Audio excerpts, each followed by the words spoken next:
আচ্ছা দেখেন, আপনারা কিন্তু অনেকে আছেন যারা মোবাইল ফোন দিয়ে ফটোশুট করে থাকেন। আপনারা হয়তো ভাবতে পারেন যে মোবাইল ফোন দিয়ে ফটোশুট করার কারণে হয়তো আমাদের ফটোটা ভালো হয়নি। বিষয়টা তেমন না। তো আপনাদের ফটোটা ডিপেন্ড করে আপনার হাতের কাজের উপরে এবং এডিটিং এর স্কেলের মাধ্যমে। তো আপনি যত ভালো কাজ করবেন বা আপনি যত ভালো এডিটিং করবেন, তাহলে আপনার ছবিটা তত ভালো হবে, তত কোয়ালিটিফুল এডিটিং হবে। আপনি যত বেশি এডিটিং পারবেন কত সুন্দর একটি লুক আপনি আপনার ছবিতে দিতে পারবেন। যদি এডিটিং কাজ ভালো জানা থাকে, সেহেতু আপনি কিন্তু মোবাইল ফোন দিয়ে ফটোশুট করেও কিন্তু আপনি একটি ভালো কোয়ালিটির এডিটিং করলে আপনি ওই ছবিটাকে একটি প্রফেশনাল লুক দিতে পারবেন। বিশেষ করে আপনারা যারা অন্য ওয়েবসাইট থেকে পেমেন্টের মাধ্যমে ফটো এডিটিং করান, বিশেষ করে একটা ফটো এডিটিং করাতে গেলে প্রায় 20 থেকে 50 টাকা লাগে। তো আমি কিন্তু ইউটিউবে আসার আগে এই কাজগুলো আপনার পেমেন্টের মাধ্যমে শিখাতাম। তো আমি ইউটিউবে আসার পর কিন্তু সম্পূর্ণ ফ্রিতে আপনাদেরকে দেখাচ্ছি। তো আজকের ভিডিওতে আমি কিন্তু আপনাদেরকে দেখাবো একটি ন্যাচারাল ফটো এডিটিং। তো আপনারা সম্পূর্ণ ভিডিওটি দেখবেন। আশা করি আজকের পর থেকে আপনাকে কোনো ভাই ব্রাদারের সাহায্য নিতে হবে না এবং কোনো পেমেন্ট দিয়ে আপনাকে ফটো এডিটিং করতে হবে না। আপনার ফটো আপনি নিজেই কিন্তু ন্যাচারাল ফটো এডিটিং করে নিতে পারবেন। তো ভিডিওটি সম্পূর্ণ দেখার জন্য অনুরোধ রইল। তো ভিডিওটি শুরু করার আগে বলে দিচ্ছি, আপনি যদি আমার চ্যানেল নতুন দর্শক হয়ে থাকেন, তাহলে অবশ্যই ভিডিওতে একটি লাইক করবেন এবং চ্যানেলটিকে সাবস্ক্রাইব করে পাশে থাকা বেল আইকনটি অন করে রাখবেন। তো চলুন আমরা ভিডিওটি দেখে আসি। তো আমরা চলে আসলাম মোবাইল স্ক্রিনে। মোবাইল স্ক্রিনে আসার পর আমাদের একটি অ্যাপস লাগবে, স্ন্যাপশিট অ্যাপস। অ্যাপসের লিঙ্ক আমি ডিসক্রিপশনে দিয়েছি, আপনি ওখান থেকে ডাউনলোড করে নেবেন। তারপর গ্যালারিতে এসে আমরা ছবিটাকে সিলেক্ট করে নিব। তারপর শেয়ার অপশনে ক্লিক করে আমরা ওই ছবিটাকে ইম্পোর্ট করে দিব স্ন্যাপশিট অ্যাপসে। তাই আমরা ওই ছবিটাকে শেয়ার করে দিব স্ন্যাপশিট অ্যাপসে। তো আমি স্ন্যাপশিট অ্যাপসে ছবিটিকে শেয়ার করে দিলাম। দেন শেয়ার করে দেওয়ার পর আপনাদেরকে এমন একটি ইন্টারফেসে নিয়ে আসবে। দেখেন আমাদের ছবিটা কিন্তু অ্যাড হয়ে গেছে। এখন আমরা কি করব, টুলসে ক্লিক করব। তারপর ব্লারের অপশনটাকে সিলেক্ট করে নিব। তারপর এখান থেকে আমরা এর সাইজটাকে আমাদের মন মতো করে রাখবো।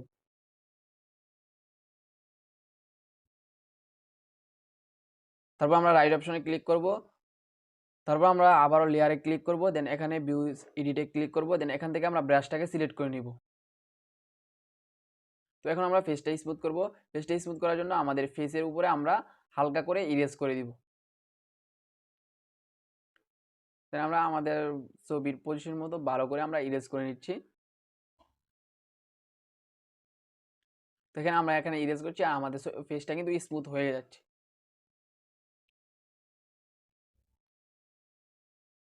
তো আপনারা ইরেজ করে আপনাদের ফেসটাকে স্মুথ করে নেবেন। এখান থেকে আপনাদের ফুললি স্মুথ করা শেষ। তারপর আপনারা রাইট অপশনে ক্লিক করবেন। এখান থেকে ওই যে দেখতেছেন উপরে অ্যারোটা, ওই অ্যারোটাতে ক্লিক করবেন। তারপরে এমন একটা ইন্টারফেসে নিয়ে আসবে। এখান থেকে আবার চলে আসবেন টুলসে। এখান থেকে কালার টুলসে ক্লিক করবেন। ক্লিক করার পর আপনাদেরকে এমন একটি ইন্টারফেসে নিয়ে আসবে। এখান থেকে যে আপনি এটার উপর ক্লিক করবেন। তারপর আপনার হোয়াইট কালারটাকে সিলেক্ট করে নেবেন। তারপর এটার অপাসিটিটাকে হালকা বাড়িয়ে দিবেন। তারপর রেড কালারটাকে আপনারা মাইনাস করে দিবেন। তো রেড কালারটাকে আপনারা মাইনাস করে দিবেন। তারপর আবার সবুজ কালারটাকে সিলেক্ট করে নেবেন। এখান থেকে আপনারা কি করবেন, সবুজ কালারটাকে বাড়িয়ে দিবেন। সবুজ কালারের অপাসিটিটাকে আপনারা বাড়িয়ে দিবেন। তারপর আপনারা নীল কালারটা নেবেন। দেন এটাকে আপনারা মাইনাস করে দিবেন। তো আপনারা আপনাদের ছবির পরিবেশ মতো করে রাখবেন। তো আমাদের কিন্তু কালার টোন দেওয়া শেষ। তারপর আমরা কি করব, রাইট অপশনে একটি ক্লিক করে দিব। দেন এখানে কিন্তু আমার কালার টোন দেওয়া শেষ।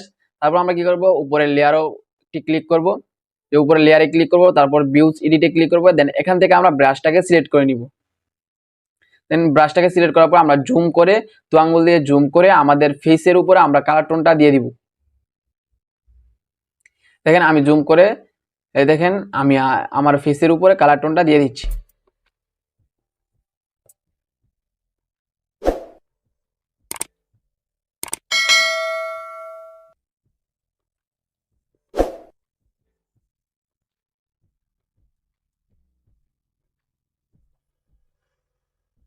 তো আপনারা খুব সতর্কতা অনুযায়ী এখানে কালার টোনটা দিবেন। দেন আপনাদের ছবির বাইরে যদি যায় তাহলে কি করবেন, এখান থেকে সাইজটা মাইনাস করে দিবেন। তারপর এখান থেকে আপনারা এটাকে রিমুভ করে দিবেন। আপনার ছবির বাইরে গেলে, আপনার শরীরের বাইরে গেলে এটাকে আপনারা ইউজ করে রিমুভ করে দিবেন।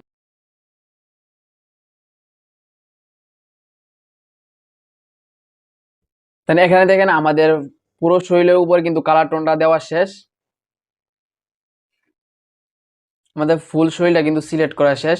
এখন আমরা কি করব, এই যে আমি আপনাদেরকে দেখাই, এই যে এই পাশে একটি লেয়ার আছে দেখেন, এই যে আমি আপনাদেরকে টিক মার্ক দিয়ে দেখাচ্ছি। এই লেয়ার উপরে ক্লিক করবেন। লেয়ার উপরে ক্লিক করার পর আমাদের কালার টোনটা চলে যাবে আমাদের ব্যাকগ্রাউন্ডে, আমাদের ছবির পিছনে। দেখেন কালার টোনটা কিন্তু আমাদের ছবির পিছনে বসে গেছে।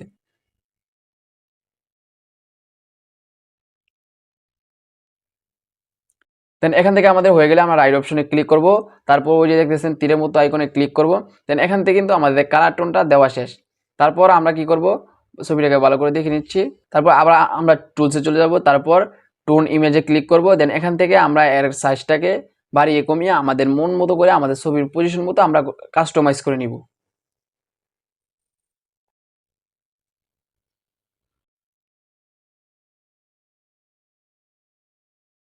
দেন এখান থেকে আপনারা আপনাদের ছবির পজিশন মতো কাস্টমাইজ করে নেবেন।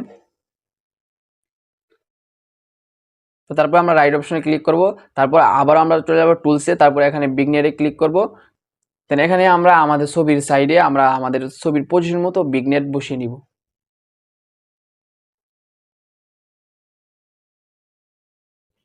তারপর আবার টুলসে আসবো। দেন এখান থেকে আবারও বিগনেটে যাব। দেন এখান থেকে আমরা আমাদের ছবিটাকে যতটুকু বিগনেট লাগে, দেন এখান থেকে আমরা আমাদের ফেস থেকে বিগনেটটা সরিয়ে আমাদের ফেসটাকে আরেকটু ফর্সা করে নিলাম।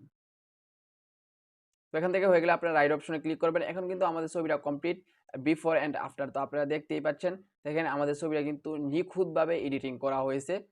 দেখেন একবার রিয়েলিস্টিক মনে হচ্ছে। দেখেন তারপর আমরা গ্যালারিতে সেভ করার জন্য যে উপরে দেখেন ডান নামে একটি অপশন আছে, এই যে ডানের অপশন আছে, দেন ওইটাতে ক্লিক করব। ওইটাতে ক্লিক করার পর আমাদের ছবিটা কিন্তু অটোমেটিক আমাদের গ্যালারিতে সেভ হয়ে যাবে।